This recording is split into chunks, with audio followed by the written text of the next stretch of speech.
What's happening, everybody? This your boy Charles Wells coming at you again with another edition of Swag Talk on YouTube.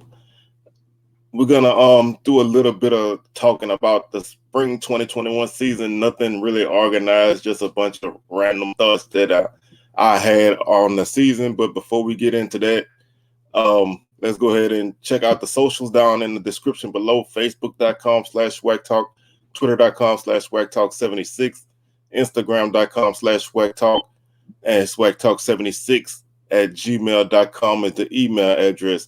Also, today, a podcast episode will be dropping on Anchor.fm. That's Anchor.fm/SWACtalk. You can find the podcast on Spotify, Stitcher, Breaker, Google Podcasts, and Apple Podcasts. Gonna have a more detailed and in-depth look at the spring 2021 season on the podcast. So this is kind of just like a little supplement, just if you want a little quick hitter, how I felt about the season. That's this. I like to do a little shout out and everything. Before I start, I want to shout out my niece Nicole Moore. She's a new graduate of Southern University. Go Jags! Welcome to the family. And also, congratulations to any other graduates of all colleges during the spring semester, because y'all had to really do some work to get through these last couple school semesters with this COVID stuff going on.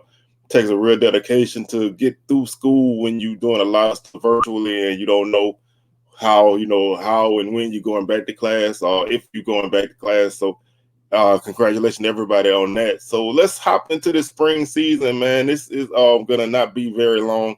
I just want to kind of talk a little bit to put a little something out there. Um, as usual, we're up to 127 subscribers on the page, so I'd like to thank everybody for that. Thank you for the love.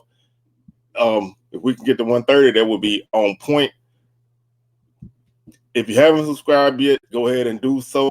Like the videos, share them, and hit that notification bell so you can be alerted to any content that I upload, because I will be doing videos, pretty often during the off season.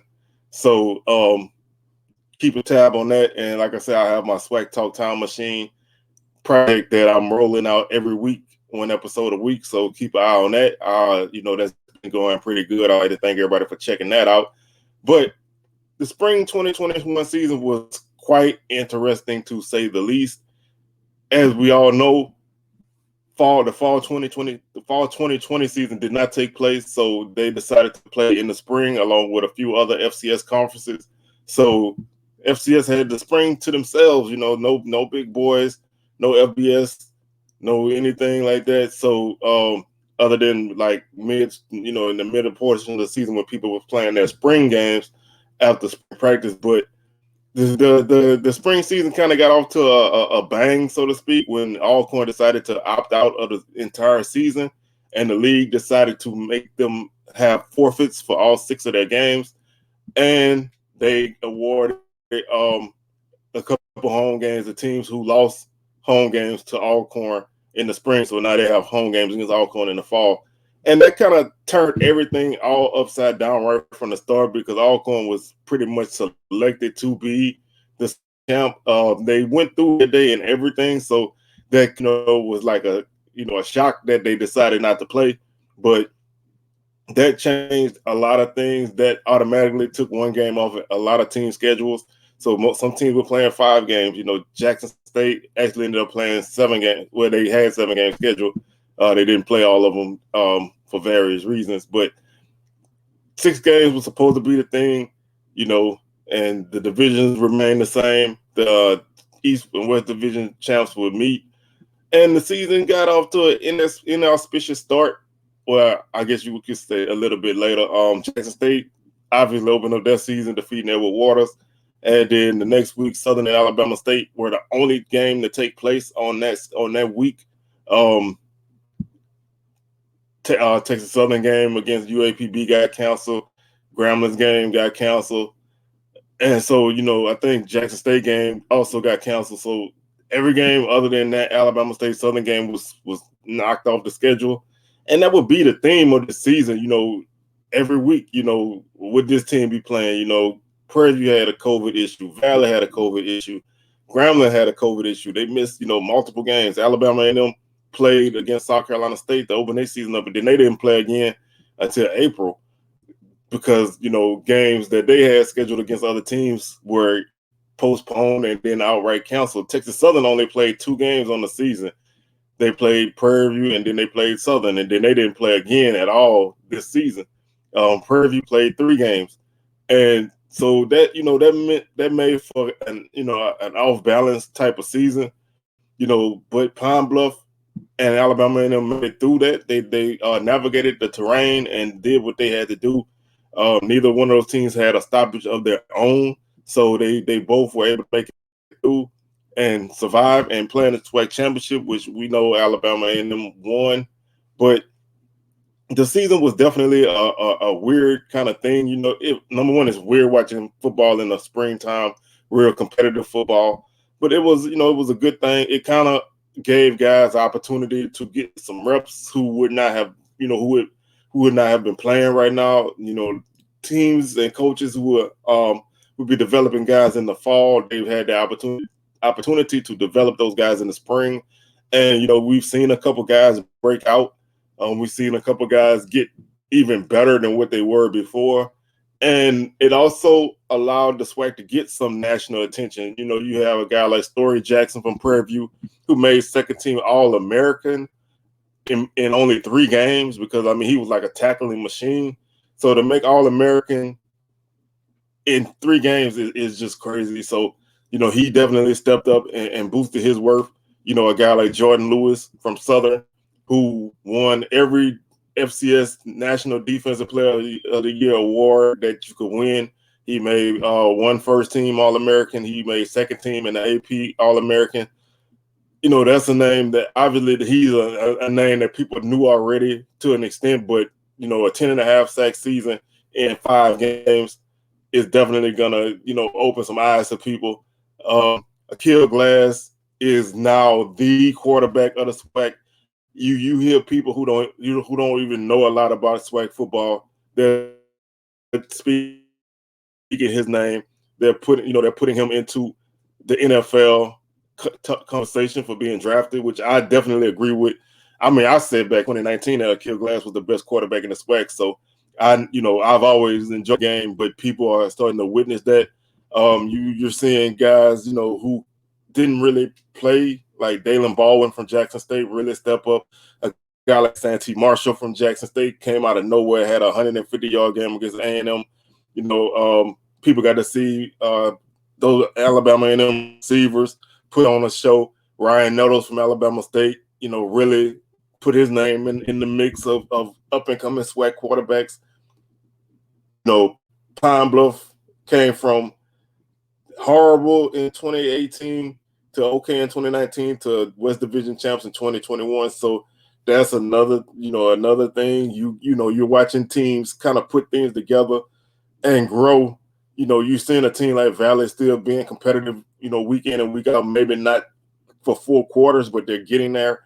And it's, it was an exciting season under the circumstances, but I prefer fall football just because I don't have no thought out long reason why. I just do because that's what we're used to. And that I think that the fall season flows better with everything else, so I'd rather keep it that way. But this was, fun to watch for what it was.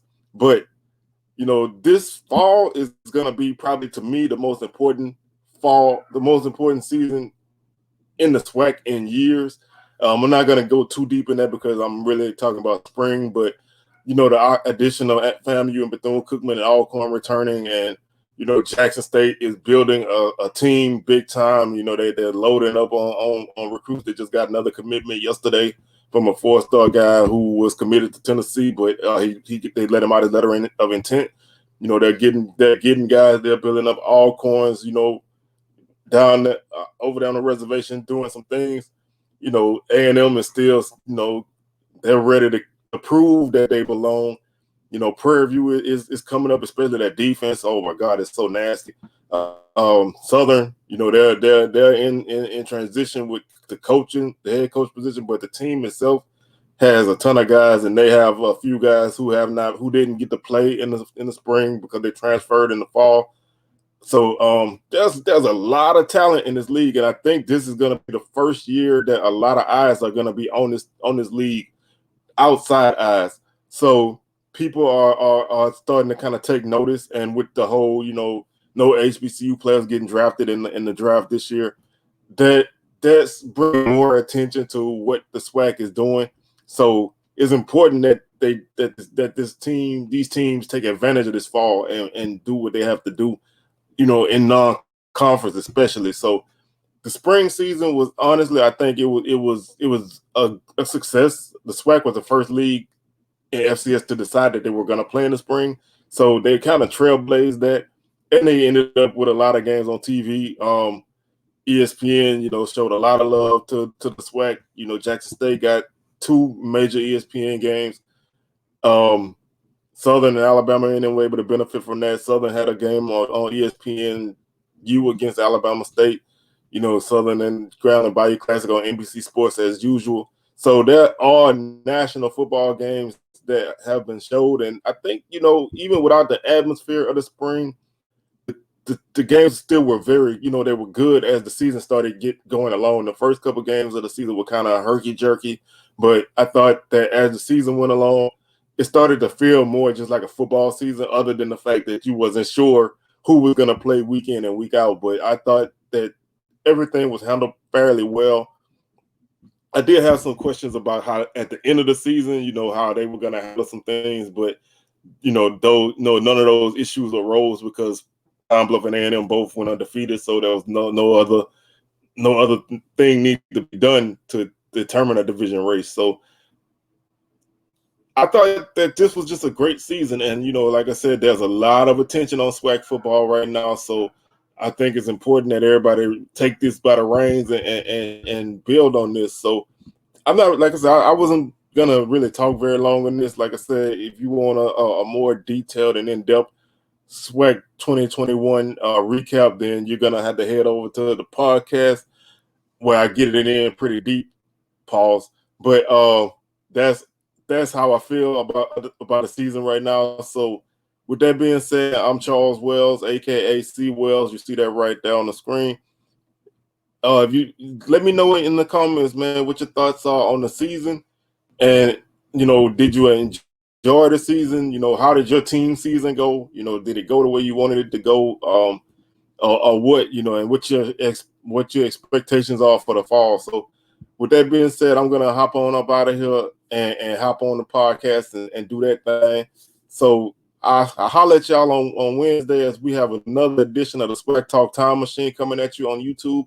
We're gonna cover the 2000 SWAC Championship game, and then we'll just continue that on up until the present time. So with that being said, man, I'm gonna holler at y'all. Y'all stay up and enjoy your week and have a good Sunday.